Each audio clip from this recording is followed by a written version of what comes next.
വേടൻ പാട്ടിൽ രാഷ്ട്രീയം കലർത്തുന്നു. ഇതാണല്ലോ ഇപ്പോഴത്തെ പ്രധാന ചർച്ചാ വിഷയം. അത് അയാളുടെ പാട്ടുകളിൽ പ്രതിഫലിക്കുന്നുണ്ടെങ്കിൽ എന്താണ് പ്രശ്നം?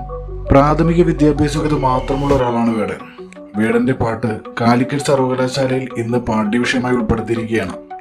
താഴേക്കിടയിൽ നിന്നും ഒരാൾ ഉയർന്നു വരുന്നത് സന്തോഷിക്കുന്നതിന് പകരം ജാതിക്കേട് ഇറക്കുന്നു, ഇത്രയധികം ആഘോഷിക്കപ്പെടാൻ അവൻ എന്താ ഉള്ളത് എന്നൊക്കെ പറയുന്നത് അല്പം കടന്നുകയാണ്.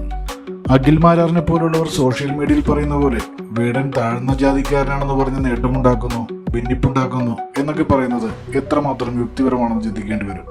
വേടന്റെ വരികളെ രാഷ്ട്രീയമാണ് പ്രശ്നമെങ്കിൽ അതിനെ വിമർശിക്കാം. ജാതീയതയ്ക്കെതിരെയാണ് വേടൻ വരികൾ എഴുതിയത്, അതുണ്ടല്ലോ. ഇല്ലെങ്കിൽ ജാതിയുടെ പേരിൽ ഇത്രയധികം മാട്രിമോണി സെറ്റുകൾ ഇവിടെ ഉണ്ടാകുമോ? ജാതിയുടെ പേരിൽ ദുരഭിമാനക്കൊല നടന്നതും ഇവിടെ തന്നെയല്ലേ? അഖിൽ മാരാർ പറയുന്ന മറ്റൊരു ആരോപണം കഞ്ചാവ് കേസിൽ പിടിച്ചതിന് ശേഷം വേടൻ ജാതിക്കാട് ഇറക്കിയെന്നൊക്കെയാണ്. എന്തൊരു അസംബന്ധമാണെന്നാണ് ഇതിനെ പറയേണ്ടത്. ഞാൻ പാണനല്ല പുലയനല്ല എന്ന് തുടങ്ങുന്ന വേടന്റെ ഗാനം ജാതി അടിച്ചമർത്തലുകൾക്കെതിരെ എഴുതിയ വരികൾക്ക് ഉദാഹരണമാണ്.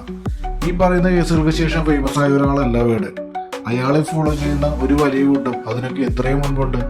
എന്നിട്ടും ഇങ്ങനെയൊക്കെയാണ് പറയുന്നതെങ്കിൽ സോഷ്യൽ മീഡിയ റേറ്റിംഗ് കൂട്ടാനാണ് ഇത് ചെയ്യുന്നതെന്ന് പറയേണ്ടി വരും.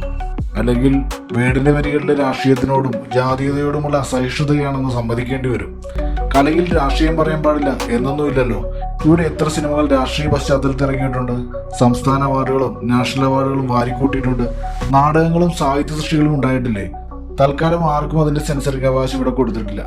ഇനി നാളെ ഒരു നിയമലംഘനം നടത്തിയാൽ വേടൻ അതിന് നിയമാനുസൃതമായ ശിക്ഷ അനുഭവിക്കേണ്ടി വരും. അതാരാണെങ്കിലും അങ്ങനെ തന്നെയാണ്. പുറത്ത് പറയാൻ കൊള്ളുന്ന രാഷ്ട്രീയമാണെങ്കിൽ അതാർക്കും പറയാം. വേടനും പറയട്ടെ.